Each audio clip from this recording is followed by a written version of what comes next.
They thought she was an easy target. In the middle of a quiet classroom at Daniels High, a pack of spoiled bullies decided to teach a lesson to the new black girl, kicking her until she collapsed, unconscious on the floor. But here's the twisted irony they didn't see coming. The moment her head hit those tiles, they weren't the hunters anymore. They became prey, because 5 minutes later, her mother walked in, and every one of them realized they had just woken the wrong storm. The morning bell at Daniels High had barely finished echoing when the door to Class 3B creaked open. Every head turned not out of curiosity, but out of that sharp, silent judgment only teenagers can deliver so effortlessly. Standing at the threshold was Aaliyah Brooks, backpack hugged to her chest, eyes lowered, posture small, careful, as if any wrong move could awaken something she wasn't ready to face again. Teacher Monroe smiled warmly, but the smile died quickly in the cold air of the classroom. "Everyone, this is Aaliyah," she announced, gesturing for the girl to step inside. Aaliyah obeyed, but the moment she crossed the doorway, the temperature in the room seemed to drop 2 full degrees. The boys in the back, Tyler Grayson and his loyal followers, Jason, Drew, Miles, and Carter, leaned back in their chairs like they owned the school. Tyler didn't bother hiding the smirk stretching across his face. Aaliyah introduced herself softly, too softly, and that was all it took. Tyler let out a low whistle. "Transferred in the middle of the semester?" he said, loud enough for the entire room to hear. "What happened? Started a fight? Burned something down? Or just couldn't handle basic rules?" Jason snorted. Drew nudged Carter. Miles chuckled under his breath. Aaliyah didn't respond. Not because she couldn't, but because she'd already learned, far too young, that sometimes silence was the only shield a person had. To the rest of the class, her silence confirmed their assumptions. She must have been trouble. Maybe she was violent. Maybe she was failing. Maybe she didn't fit in anywhere. Aaliyah walked slowly to her assigned seat, keeping her eyes fixed on her desk. It wasn't fear guiding her movements, just exhaustion. This wasn't the first time she'd walked into a room where people had already written her entire story before hearing a single sentence from her. Miss Monroe cleared her throat, trying to redirect the class. "She transferred due to an issue at her previous school," she said, flipping through her papers without thinking twice. "They mishandled a situation involving—" She froze. Too late. The words slipped out. "A racial incident." Silence tore through the room like a blade. Aaliyah's shoulders stiffened, but she kept her head down, as if hiding from a past that had followed her across districts. Tyler's smirk faded, replaced by something darker. Not sympathy, never that. It was calculation. "Oh," he murmured. So she wasn't the problem. She was the victim. But instead of softening the atmosphere, the revelation thickened it. Victims, in this room, weren't protected. Victims were entertainment. Aaliyah felt the shift immediately. The stares sharpened. The whispers grew quieter, but heavier. And Tyler leaned forward, elbows on his desk, eyes narrowing with interest, like a predator spotting movement in the grass. Miss Monroe didn't notice the storm building. She simply continued taking attendance. Unaware she had just exposed the one truth. Aaliyah had prayed no one here would ever know. Had landed, and it twisted the room in the worst way. Because no one in that room understood what the word incident truly meant. They didn't know about the slurs, the threats. The day Aaliyah collapsed, crying in the counselor's office after months of being cornered, mocked, isolated, and they had no idea that by the end of the day, their own school would repeat the same pattern. Even worse. No one in Class 3B knew they were standing at the edge of the same nightmare Aaliyah had once escaped, only this time, the ending would be far more violent. In the next period, Tyler decided to test her attitude himself. The second period began with the dull scrape of chairs and the soft tapping of calculator keys. Math class at Daniels High was usually quiet, almost peaceful, until Tyler Grayson decided it shouldn't be. Aaliyah sat at the center row, posture small, notebook open, trying to disappear into the page. But disappearing was impossible when someone like Tyler wanted attention. He stretched out his leg and tapped her desk with the toe of his shoe. Not hard, just enough to send her pencil rolling. Aaliyah froze. Tyler leaned forward, voice smooth but venom-laced. "Hey, transfer girl, you good at anything? Or are you just here to make the room look diverse?" A few soft laughs scattered behind him. Jason elbowed Drew, both watching Aaliyah like she was a TV show they paid for. Aaliyah didn't look up. She simply reached for her pencil. But Tyler wasn't done. He raised his hand dramatically. "Miss Monroe," he called out, faking concern. "Aaliyah here says she wants a harder question. You know, something to prove she deserves to sit in our class." Miss Monroe frowned. "Tyler, stop." But Tyler had already flipped to a complicated problem at the back of the math book. One of those challenge questions students avoided unless they enjoyed suffering. He pushed the book toward Aaliyah. "Go on. Show us." The class shifted. Eyes sharpened. They weren't expecting an answer. They were expecting humiliation. Aaliyah stared at the problem for 3 silent seconds. Then she whispered the answer. "Correct. Perfect." Delivered like someone reciting their own name. The entire row fell still. Tyler blinked. "What?" Aaliyah repeated the answer, this time clearer, steady, unshaken. Miss Monroe turned from the board, impressed. "That's exactly right." Jason's jaw dropped. Drew stopped smirking. Miles muttered something under his breath. This was not the script they had written in their heads. Tyler tried to recover with a scoff. "Lucky guess." But Aaliyah quietly explained how she got the answer, step by step, with precision that made even the teacher pause in admiration. And that was the moment plot twist #2 snapped into place. Tyler wasn't annoyed because she was wrong.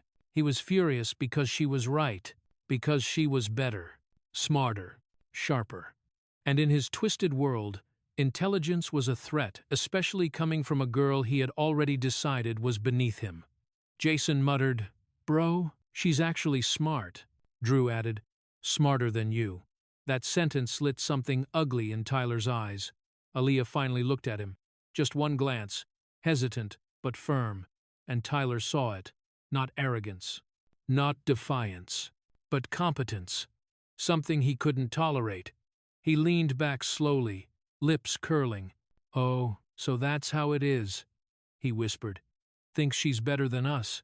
Aaliyah didn't answer. She didn't need to. The class felt the shift. Tyler wasn't done testing her. He was only beginning. Miss Monroe returned to teaching, unaware that the micro-battle unfolding behind her wasn't about math anymore. It was about ego, power, control. And Aaliyah had accidentally stepped on a landmine without making a sound. The final bell of the period rang. Students gathered their things. Tyler didn't move. He was staring at Aaliyah with the look of someone who had chosen his next target with absolute certainty. If Aaliyah had failed the question, the boys would have laughed and moved on. But because she succeeded, because she threatened the hierarchy, they now wanted to break her. Recess was next. A perfect opportunity for Tyler and his crew to make their move. The bell for recess rang like a release valve. Chairs scraped back, backpacks swung over shoulders, and clusters of students spilled into the hallway in a noisy wave of freedom.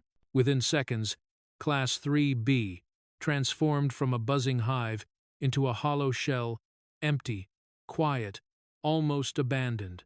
Almost. Aaliyah waited for the crowd to pass. She always did. It was safer that way, quieter. But today, that hesitation cost her. Tyler stayed behind. And so did Jason, Drew, Miles, and Carter. The door swung shut behind the last exiting student with a soft thud. Aaliyah stood, clutching her notebook, ready to leave. She took one step. Tyler stepped in front of her. "Whoa there," he said, blocking the doorway, with one hand pressed casually against the frame. "You didn't think you could just walk past us, did you?" Aaliyah's grip tightened around her notebook. "I need to go," she murmured. Jason chuckled behind her. "You hear that, Ty? She needs to go." "Not until she shows some respect," Tyler said, leaning in. "Call us, sir. All of us." Aaliyah blinked. For a second, she thought she misheard. But Tyler's expression made it clear he was dead serious. No, she said softly. Tyler's eyes hardened. His jaw flexed. Oh, she's got attitude now. Miles stepped closer, circling around like a wolf sizing up prey. You new kids never learn. This is our room. Our rules. I'm not calling you that, Aaliyah repeated, voice trembling but steady. Jason let out a whistle. She said no, that's cute. The hallway outside was now silent. No more footsteps. No more chatter. Just an empty corridor stretching behind the glass panel of the door, and that was when everything shifted. Carter casually walked to the door and slid the metal bolt lock down with a click. Then he grabbed a wooden doorstop and wedged it tightly under the knob. Aaliyah's breath hitched. Trapped. Tyler smirked, satisfaction blooming across his face. There we go. Now we can talk properly. No teachers, Drew added. No interruptions. No escape, Miles whispered, just loud enough for her to hear. The air changed. Heavy. Dense. Charged with something wrong. Aaliyah stepped back instinctively, her spine brushing against the edge of a desk. Jason laughed. She's scared. Tyler closed the distance. Too close. You embarrassed me in math class, he said, voice low. Made me look stupid. And that? That doesn't fly in this school. Aaliyah shook her head. I didn't mean… No excuses. His fingers drummed against the desk beside her. You're gonna learn how this works. She didn't respond. Couldn't. Her heartbeat was pounding too loud in her ears. Tyler tilted his head. Last chance. Call me sir. Aaliyah swallowed, then whispered, I won't. Jason let out a mocking groan. Oh, she's dead. Drew laughed, sharp and cruel. Someone lock the back door too, just in case she runs. The metal latch snapped shut. Now there was truly no exit. The classroom that had been full of sunlight moments ago now felt like a cage, and Aaliyah stood alone at the center, surrounded by 5 boys who had never been told no in their entire lives. Tyler's smile faded, replaced by something colder as he jerked his chin at his crew. Grab her, he ordered. The room felt smaller the moment Tyler gave the order. Jason and Drew closed in from the left, Miles and Carter from the right, tightening the circle like a pack of predators moving in sync. Aaliyah stood frozen in the center of the classroom, desks pushed aside, sunlight spilling across the floor like a cruel spotlight on a stage she never asked to stand on. Her backpack lay at her feet. It was the only thing between her and them. She crouched down, instinct telling her to grab it and run. Drew got there first. He swung his foot hard, kicking the backpack across the room. It flew several feet, hit a chair leg, and burst open, pencils scattering, worksheets fluttering, notebooks slapping against the tiles. Jason laughed as he stepped forward and planted his shoe directly onto her math book. He twisted his heel slowly, grinding the pages into the floor. Oops, he said with a grin. Looks like your stuff fell, princess. Aaliyah scrambled toward her spilled things, hands trembling as she tried to collect her papers. She reached for her notebook. Tyler's shoe slammed down on her hand. Hard. Aaliyah gasped, pain jolting up her wrist. Tyler leaned down slightly, voice calm, almost conversational. Didn't I say we weren't done talking? Jason, Drew, Miles, and Carter chuckled. But it wasn't amusement. It was hunger. Aaliyah pulled her hand back, cradling it against her chest. Her breath hitched, but she didn't cry. Not yet. Crying only made things worse. Crying gave them something they could use. Drew kicked another notebook out of her reach. Miles nudged her shoulder with his knee. Jason stepped behind her so she couldn't back away. They were forming that circle again. Tight. Controlling. Predatory. Tyler walked around her slowly, his shoes clicking against the floor in a rhythm that made her stomach twist. You know, he said, boys like us, we don't take kindly to being shown up, especially by someone like you. Someone who should know her place, Jason added. Aaliyah's eyes darted toward the door. No shadows passing by. No voices outside. No footsteps. Everyone had already gone down to the courtyard for recess. No one would see this. No one would interrupt it. Tyler noticed her glance and smirked. Don't bother. Nobody's coming. Aaliyah's breathing grew shaky. She bent down again, maybe to grab her book, Maybe just to have something to hold. Anything. But the moment her fingers brushed the paper, thud. A kick landed against her side. Not strong enough to knock her over, but strong enough to warn her. The real blows were coming. Drew laughed. She flinches so easily. Not surprising, Miles muttered. Back at her old school, they probably let her do whatever she wanted. Aaliyah tried to stand, but Tyler stepped directly into her path. Don't get up, he said softly. Until we say so. She froze. Jason tapped her ankle with his shoe. Make her kneel, Miles added. Yeah. Let's see how tough she is now. Aaliyah tried to keep her voice steady. Please, I don't want trouble. Tyler's smile was cold. You are the trouble. Jason shoved a desk aside, the screeching metal legs echoing through the empty classroom. Carter slammed another desk backward, clearing more space. It wasn't an accident. They were making an arena, a place to hurt her. Drew stepped forward again. This time, he didn't aim for the backpack. He aimed for her. His foot swung upward. And as the kick connected with her chest, Aaliyah felt the truth crash over her. No one was coming. No one knew. No one could stop what was about to happen. And Tyler, watching her struggle to breathe, nodded at the others. Again, he ordered. The next kick hit harder than the first. Aaliyah's body jerked violently. Her breath punched out of her lungs in a choking gasp. She stumbled backward, hands scrambling for balance but finding nothing, only air, only fear, only the cold tile floor waiting to catch her. Tyler stepped in, faster than she could react, and drove his foot toward her head. Crack! Her skull hit the floor before the pain even registered. The world around her tilted sideways. Light fractured into blurry streaks. Voices warped into hollow echoes. Her limbs felt disconnected, distant, as if they belonged to someone else entirely. Aaliyah. Someone laughed. Oh, she's out, another voice said. Tyler crouched in front of her, his face inches from hers. His breath smelled like mint gum and cruelty. Hey, he hissed, look at me when I'm talking to you. But she couldn't. Her eyelids were heavy. Her vision was swimming. Her body refused to obey. He slapped her cheek lightly, not to hurt, but to humiliate. You embarrassed me. In my school? In my class? Jason snickered. Dude, she can barely move. Good, Tyler muttered. Maybe she'll learn. He raised his leg again. Aaliyah's blurred eyes caught only a shadow looming above her, ready to strike for the final blow. But Tyler wasn't the only one watching. At the very back of the classroom, half hidden behind a row of chairs, Maya Thompson clutched her phone so tightly her knuckles turned white. Quiet Maya. Invisible Maya. The girl no one ever noticed. The girl no one ever thought would do anything. Her hands trembled violently, but she kept recording.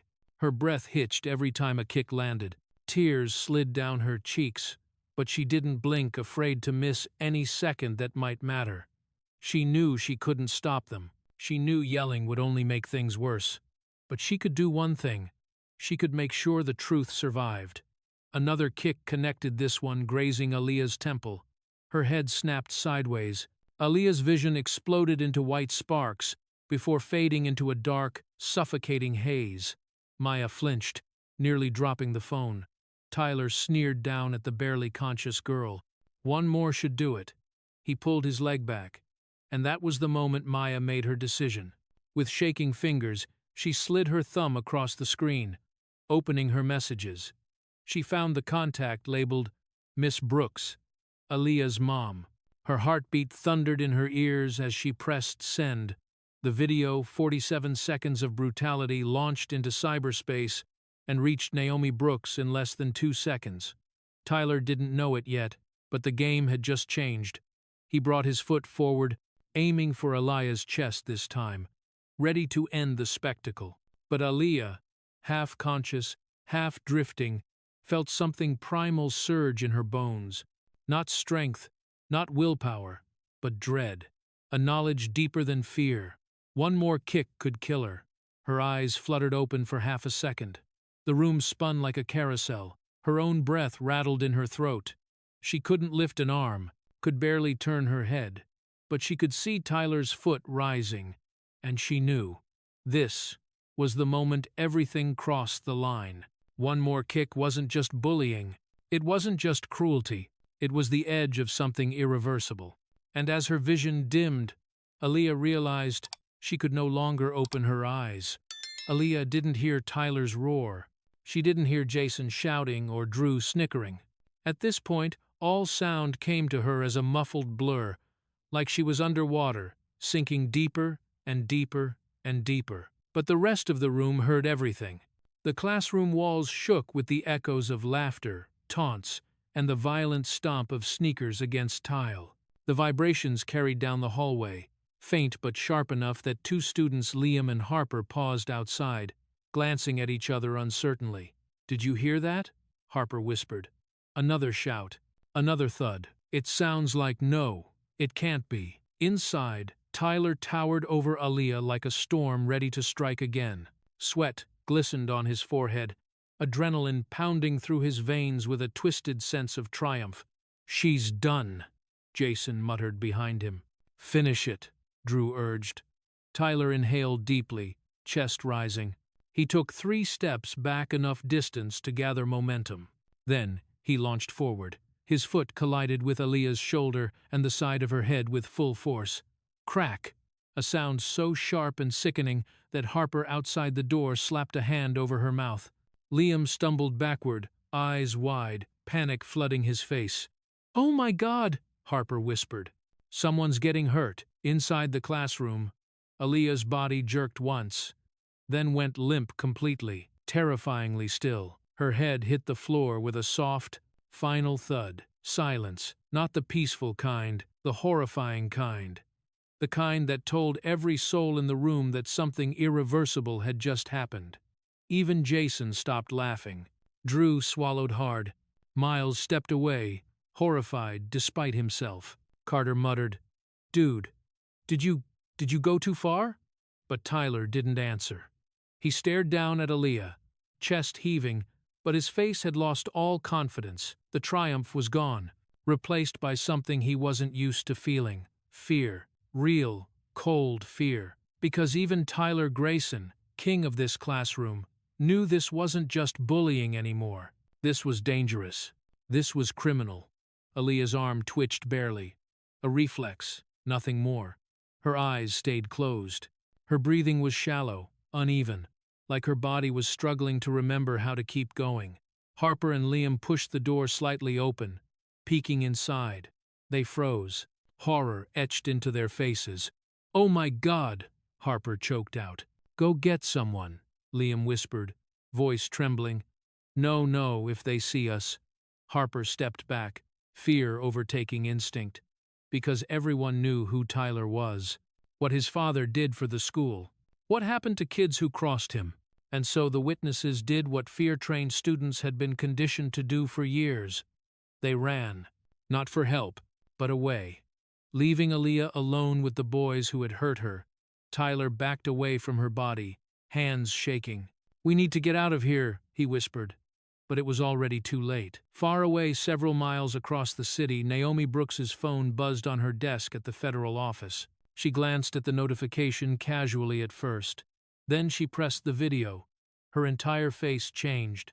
Her breath vanished. Her composure shattered in an instant. She watched 47 seconds of pure, unfiltered violence. Her daughter's body tossed, kicked, crushed under shoes that had no mercy. Her chair scraped back violently. She didn't grab her jacket. She didn't tell her supervisor. She didn't even close her computer. She just ran. Her heels slammed against the tile as she sprinted through the hall. The moment the video reached her, Naomi Brooks transformed from a calm federal officer into something else entirely, a mother whose child had been brutalized. And that kind of rage didn't walk, it hunted. 30 seconds after the video arrived, Naomi was already out the door driving toward Daniels High with a fury nobody had ever seen before. The hallway outside, Class 3B, trembled under rapid footsteps, heavy, sharp, relentless. Students gathered near lockers turned their heads in confusion. Teachers paused mid-sentence. A wave of tension rippled through the corridor like a warning before a storm. And then bang! The classroom door slammed open so violently that it rebounded against the stopper. Conversations died instantly. Every head snapped toward the doorway. Standing there, framed by the harsh fluorescent light of the hallway, was Sergeant Naomi Brooks. No uniform, no badge. Just a woman in business attire, breathing hard, jaw clenched, eyes blazing with a fury so controlled it was terrifying. No one knew who she was, but everyone felt the shift in the air. Predator had entered the room, and it wasn't Tyler this time. Inside the classroom, the boys froze. Jason's mouth hung open. Drew stumbled backward. Miles whispered, "Who is that?" Carter looked like he wanted to run but couldn't move his feet. And Tyler Grayson, king of the school, golden boy of Daniels High, lost every ounce of confidence in a single heartbeat. Naomi walked into the room with slow, purposeful steps, each one echoing like a countdown. Her eyes scanned the chaos. The overturned desks, the scattered notebooks, the backpack torn open, the bruises on the wall, the boys standing in a loose circle, and then her gaze landed on the floor, on Aaliyah, unmoving, unconscious, broken. Naomi's breath hitched for the smallest fraction of a second before something inside her hardened like steel. She looked up at the boys, straight at Tyler. The room held its breath. Naomi spoke softly, too softly. "Son, you just made the biggest mistake of your life." The words slid across the room like a blade. Tyler's throat bobbed as he swallowed. He tried to speak, couldn't. Around them, students had begun crowding the hallway, pushed by whispers, spreading like wildfire. "Something's happening in 3B. There's a woman yelling." "Who is she?" But Naomi wasn't yelling. That was what made it worse. She stepped closer to Tyler, her eyes never leaving his. "You think you're tough?" she asked quietly. "You think hurting someone smaller makes you powerful?" She shook her head slowly. "No. It makes you exactly what I deal with every day," Jason stammered. "Wait, what does that mean?" Naomi's next words were the plot twist that shattered the room. "I'm a federal special operations sergeant," she said, pulling back her blazer to reveal a badge clipped to her waistband. "My division handles violent crimes involving minors." A gasp rippled through the students. Someone whispered, "Oh my God." Another muttered, "We're dead." Tyler's legs wobbled. Naomi continued, voice firm, unshakable. "And you boys just committed assault against a minor. On video, sent to a federal officer." Tyler's face drained of color. Drew stepped back. Miles pressed himself against a desk. Carter shook his head in shock. But Naomi wasn't looking at them anymore. She was looking down. Her knees hit the floor beside Aaliyah with a thud, softened only by fear. Hands steady, she checked her daughter's pulse, her breathing, the swelling on her head. "Aaliyah," she whispered, voice breaking for the first time. "Baby, I'm here." She brushed a trembling hand across her daughter's cheek. Around her, Tyler and his crew stood frozen, caught between guilt, fear, and the dawning realization that they had picked the wrong girl to hurt.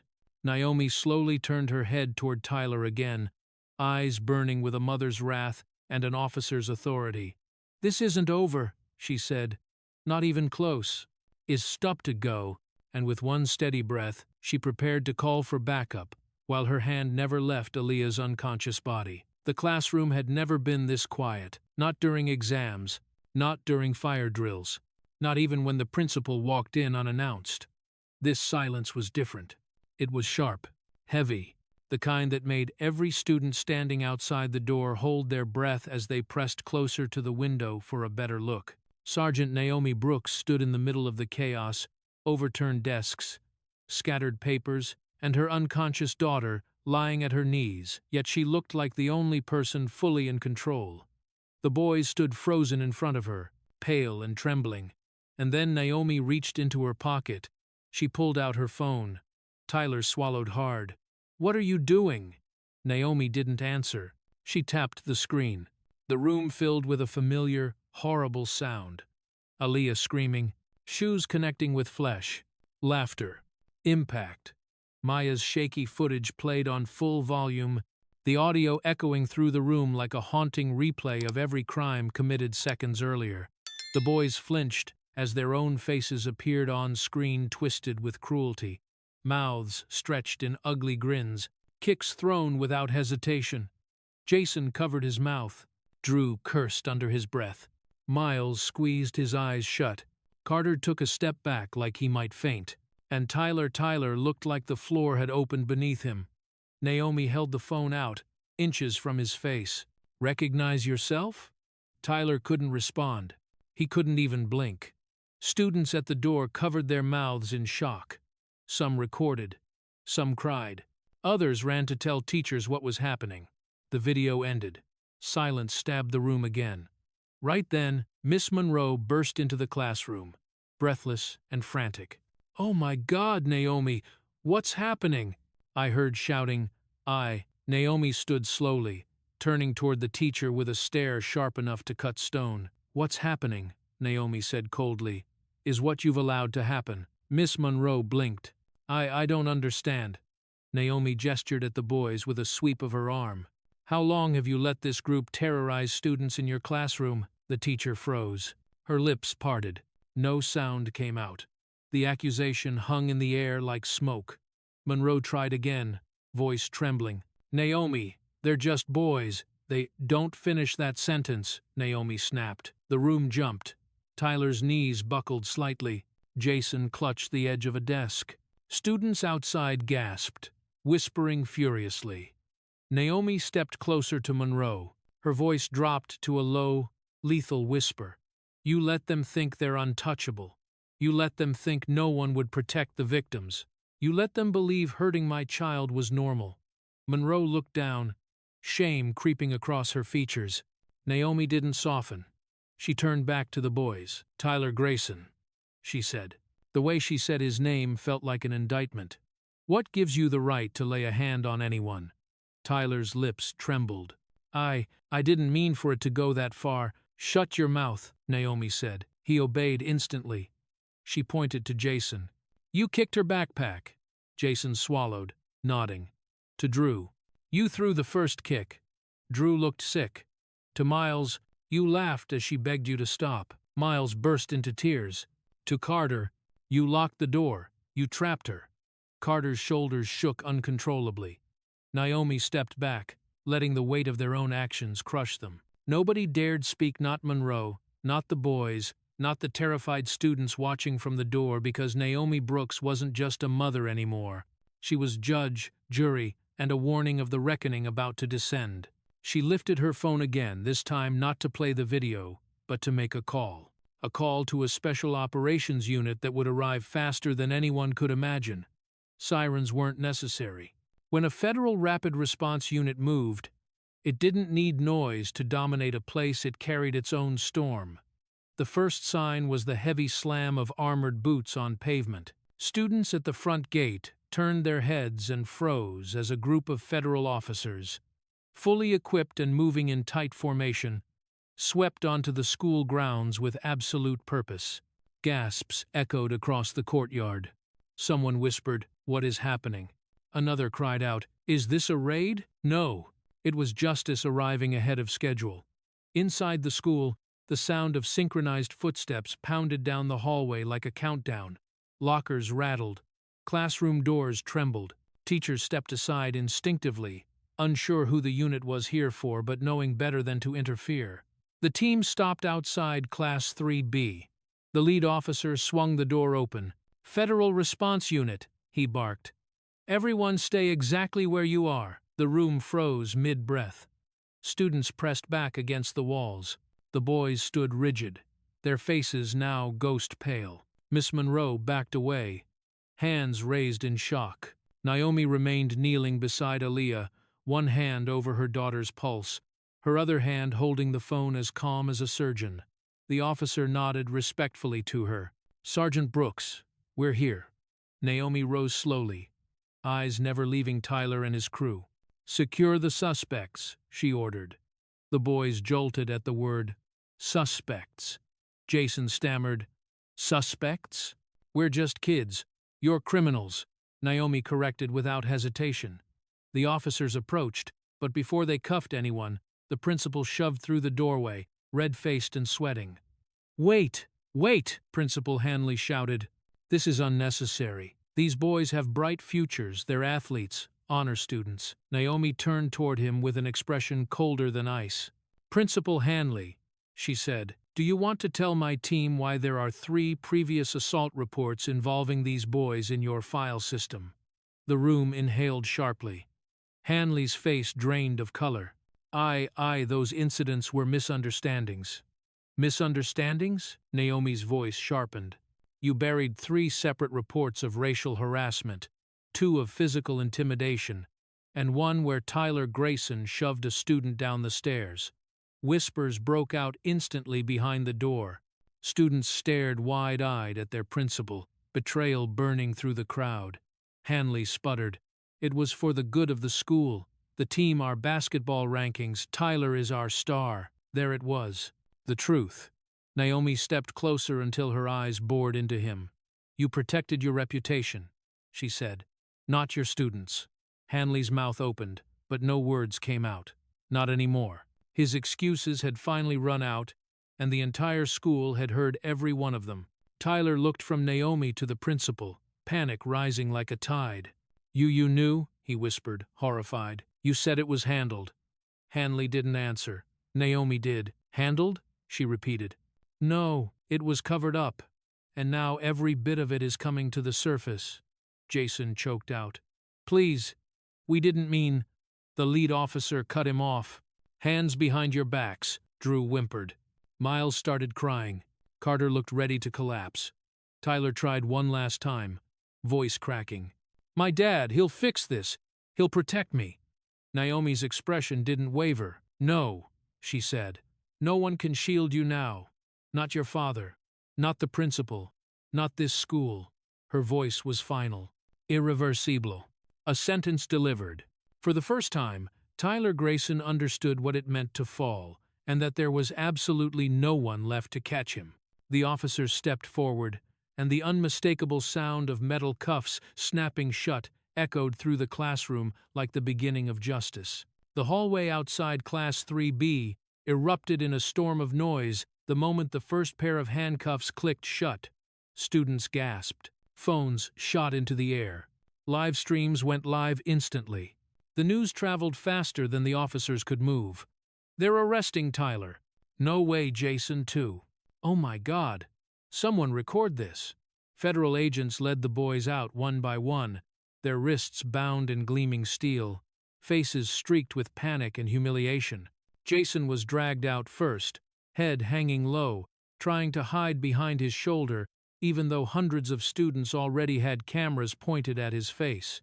Drew followed, tears streaming, insisting, "It wasn't me. I didn't do anything." But their video told a different story. Miles stumbled next, his legs barely cooperating. He muttered apologies under his breath, but no one was close enough to hear them or willing to listen. Carter looked the most broken, shaking uncontrollably, his pale cheeks blotched red with fear. But when Tyler Grayson finally emerged from the classroom, the entire hallway exploded. Dozens of phones zoomed in. Hundreds of students leaned forward. The golden boy, the untouchable king of Daniels High, was finally falling. His hands were cuffed tightly behind his back. His once confident posture now collapsed into a trembling slump. Tears poured down his face as he shook his head wildly. "Please, please, someone help me," Tyler cried. "Don't just stand there. Say something." But no one moved. No one spoke. Students who once worshipped him as a star athlete now stepped back, creating a clear aisle down the center of the hallway, a humiliating corridor of spectators watching his downfall. Some students whispered, "He deserves this. I saw what he did. I can't believe he finally got caught." But most just held their phones steady, knowing they were witnessing a moment that would change the school forever. Tyler's voice cracked again. "Dad! Somebody call my dad! He'll fix this!" But even he didn't believe that anymore. Not after seeing the look on Naomi Brooks's face. As the boys were escorted down the hallway, the crowd thickened. Students stood on benches, climbed onto lockers, pushed each other for a better angle. Every live-stream chat flooded with shock and disbelief. Meanwhile, from the opposite side of the hallway, 2 officers escorted Maya Thompson shaking, pale, but unharmed to a designated safe room. She clutched her phone to her chest. Students whispered, "She recorded it. She's the one who sent the video. She saved that girl." For once, Maya didn't shrink under the attention. She simply kept walking. Inside the hallway, the drama reached a peak. Naomi Brooks stepped out from the classroom, her presence cutting through the chaos like a blade. Cameras swung toward her instantly. Even the officers paused, instinctively recognizing the gravity of her next move. Naomi turned toward the nearest live-streaming student. She didn't raise her voice. She didn't need to. "Justice begins now," she said. The hallway went dead silent for half a breath. Those words hit heavier than any shout. Officer Grant stepped beside her. "Sergeant, we'll take them from here." Naomi nodded once. Behind her, Aaliyah's still body was carefully lifted onto a stretcher by paramedics who had arrived moments earlier. Her face was pale, her eyelids unmoving, but her chest rose and fell faintly. Students parted instinctively as the stretcher moved through the hallway. Not a single phone pointed at her, only raw, quiet concern. As Naomi walked beside the paramedics, her eyes never left her daughter, every step fueled by a fierce promise. This wasn't the end. It was the beginning. Aaliyah was rushed toward the nurse's office, her mother right beside her, refusing to let go of her hand. The school nurse's office was nothing like the chaos Aaliyah had left behind. It was quiet, too quiet. The lights were dimmed, humming softly overhead. The scent of antiseptic clung to the air. A faint breeze drifted in from the cracked window, stirring the curtains just enough to break the stillness. And on the narrow medical cot, wrapped in a thin blanket, Aaliyah Brooks stirred. Her fingers twitched, first. Then her breath hitched. Finally, her eyelids fluttered open slowly, painfully revealing eyes that were groggy, unfocused, and full of fear. The ceiling blurred above her. For a moment, she didn't know where she was. Her chest tightened, panic rising instantly as fragments of memory slammed into her. The circle of boys, the kicks, the laughter, the crack of her head hitting the floor. Her heart jumped. "Aaliyah?" The voice broke through everything soft, warm, trembling. Her mother, Naomi Brooks, leaned over her, one hand cupping her daughter's cheek, the other gripping her hand as if refusing to ever let go again. "Mom?" Aaliyah whispered, her voice barely a breath. Naomi exhaled like she had been holding air for hours. Tears glimmered in her eyes, but her expression stayed steady, strong in a way Aaliyah desperately needed. "Oh, baby," Naomi whispered, pulling her into a careful embrace. "You're safe now. I'm right here." Aaliyah winced as she moved, pain blooming across her ribs and down her neck, but she clung to her mother anyway, burying her face into Naomi's shoulder, inhaling the familiar scent that meant safety. Then just as quickly she stiffened. Her eyes widened. A new fear surfaced. "Mom, she swallowed hard. "I didn't want you to come. I didn't want you to get in trouble, because of me." Naomi pulled back just far enough to look her daughter in the eyes. There was no anger in her face, no frustration, only heartbreak. "Aaliyah." Her voice was low, firm. "Look at me." Aaliyah lifted her gaze slowly, tears welling. "You will never ever get me in trouble for needing help," Naomi said. "Do you understand? You are my child. My job is to protect you." Aaliyah trembled, whispering, "But they hurt me because they thought no one would care." "Well," Naomi replied softly, brushing a stray curl from her daughter's forehead, "they were wrong." The nurse, standing discreetly by the counter, cleared her throat. "She's stable," the nurse said gently. "Bruising, mild concussion, but she's going to be all right. She's strong." Naomi squeezed Aaliyah's hand. "She gets that from me," she murmured, though her voice wavered with emotion. Aaliyah blinked, breathing slow and shallow. "Mom, did something happen? After I passed out?" Naomi hesitated for half a second. Then she kissed the top of Aaliyah's head. "I handled everything," she said softly. "You don't have to worry about those boys. Not today. Not ever again." Aaliyah's chest loosened. Her muscles relaxed. For the first time since she transferred to Daniels High, she genuinely felt protected. Not by luck, not by hiding, but by someone who would burn the world down for her if she had to. Aaliyah closed her eyes, letting the truth settle into her bones. Naomi stroked her daughter's hair until her breathing steadied.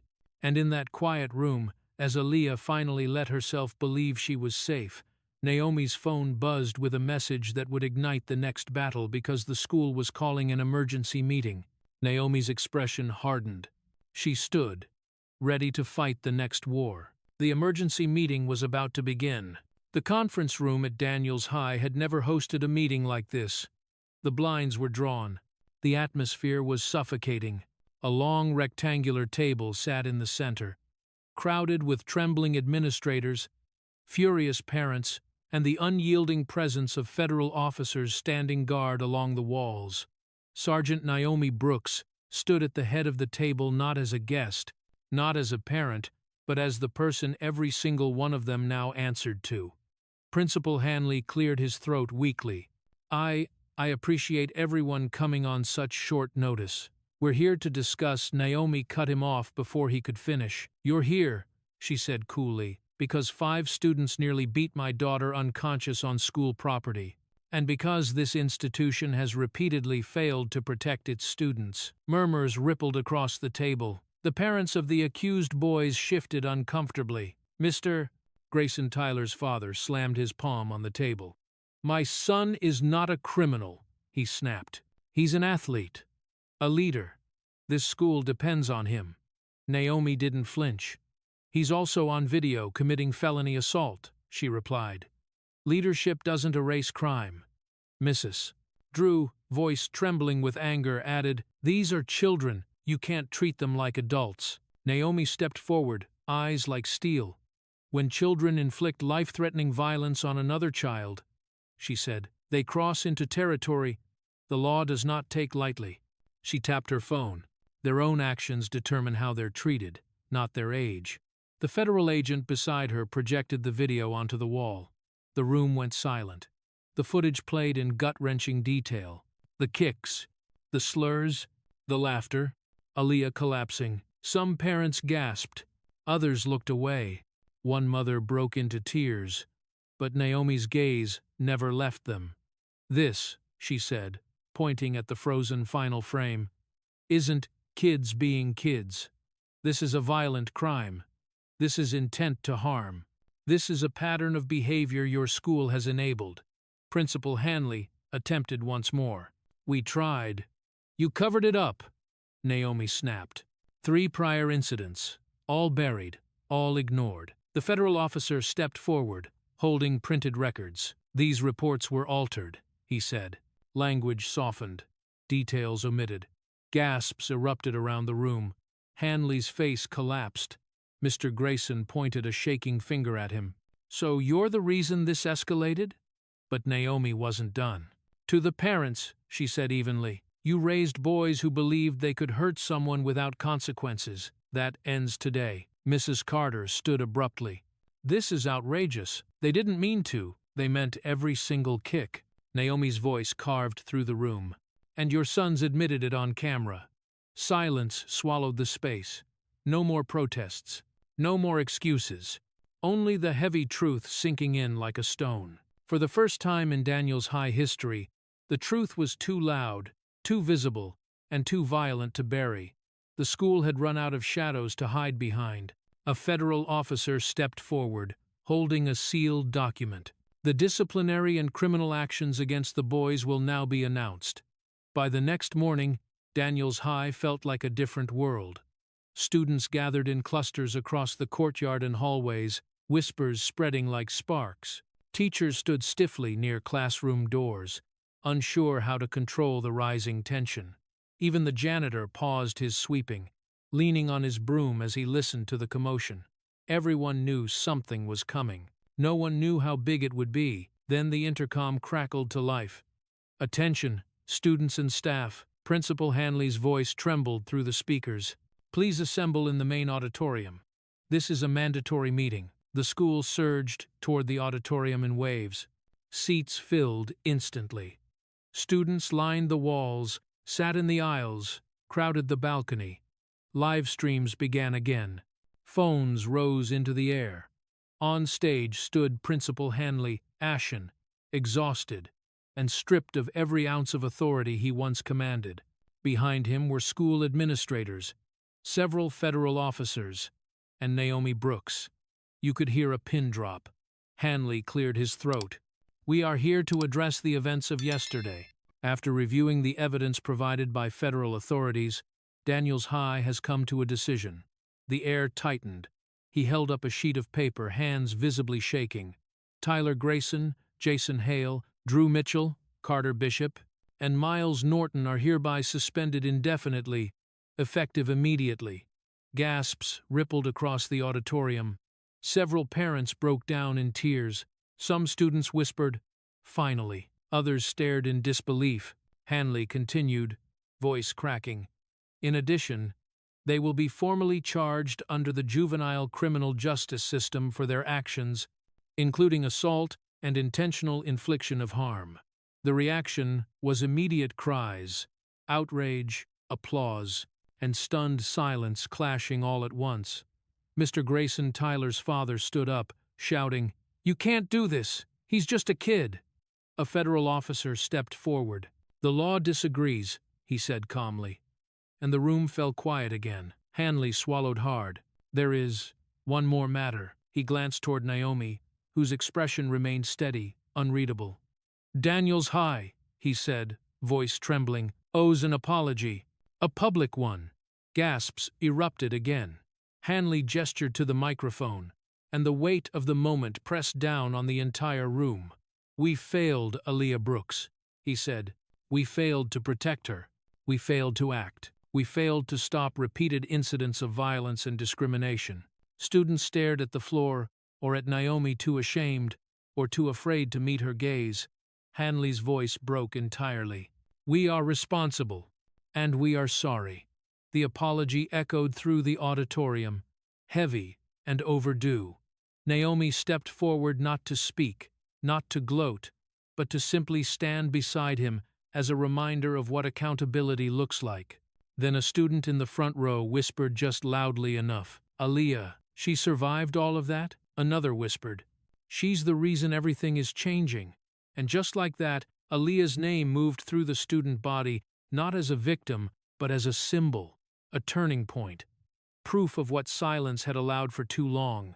For the first time, Daniels High looked at itself honestly and saw the face of the girl who had forced it to change. The principal took a shaky breath before continuing. "In light of these events, a new protection policy will be introduced immediately." Morning sunlight poured across the Daniels High courtyard, turning the school's usually chaotic grounds into a space of tense anticipation. Students gathered shoulder to shoulder, filling the lawn, steps, balconies, and walkways. Teachers lined the edges, no longer just observers, but participants in a moment that would reshape the school's future. At the front stood a small stage erected overnight, draped with the school banner. Microphones had been adjusted. Chairs were placed neatly behind the podium.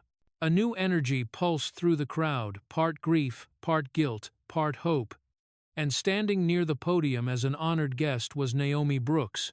She was not here as a federal officer today. She was here as a mother whose child had survived the unimaginable, and as a force demanding change. Principal Hanley stepped up first. His voice carried through the courtyard with a seriousness none had ever heard from him. "Students and staff," he began, "today marks the beginning of a new era at Daniels High, an era where safety and dignity will no longer be optional, an era where every student, regardless of race, background, or social status, deserves protection." Murmurs rolled through the crowd, blending with sniffles and quiet breaths. Hanley continued, "In response to the tragedy that occurred, our school will be implementing a comprehensive protection and anti-bias program. This includes mandatory training for teachers, student workshops, an anonymous reporting system, and a zero-tolerance policy toward racial harassment and violence." Gasps and applause rippled through the students. Teachers nodded, some wiping tears. "And," he added, We will be forming a student-led council dedicated to equality and safety, to ensure that no voice goes unheard ever again. The drama unfolded as Hanley stepped aside, gesturing to Naomi.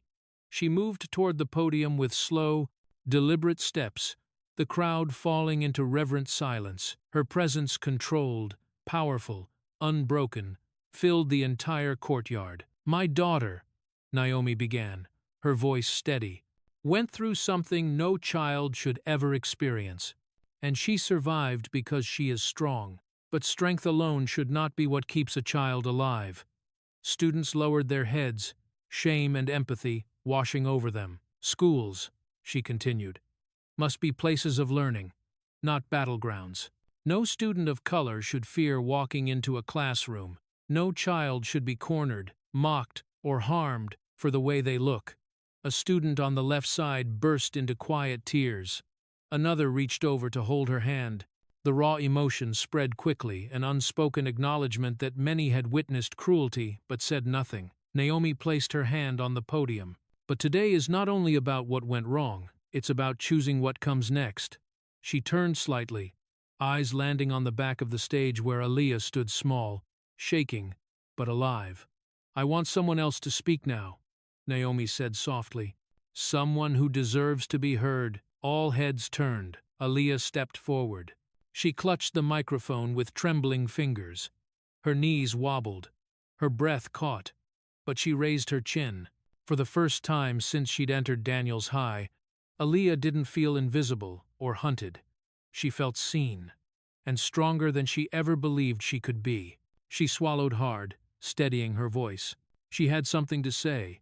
A hush fell over the courtyard as Aaliyah stepped to the front of the stage. Students who barely noticed her before now leaned forward, waiting. Teachers straightened. Even the wind seemed to pause, leaving the moment suspended in a fragile, sacred stillness. Aaliyah gripped the sides of the podium, her hands trembling not from fear alone, but from the weight of everything that had brought her to this moment. Her voice wavered at first. "Hi, I'm Aaliyah Brooks." The entire courtyard seemed to hold its breath. She swallowed hard and continued, "I came to this school hoping for a fresh start. I wanted to learn. I wanted to feel safe. But instead," she paused, forcing the words out. "Instead, I found myself reliving everything I thought I'd escaped." Murmurs rippled through the crowd. Regret, guilt, realization. "But I'm still here," she said, voice growing stronger. "I'm standing in front of all of you, because someone cared enough to fight for me, because my mom refused to let hatred win, and because some of you," she glanced at the students wiping tears, "finally decided your silence was no longer an option." A girl in the front row began crying. A boy beside her put his head in his hands. Teachers stared at the ground, ashamed. Aaliyah continued, louder now, "There are students in this school who walk through these halls scared every single day. Students who face whispers, stares, jokes, threats, just because of who they are." Her eyes scanned the crowd, meeting every gaze, calling out their quiet complicity.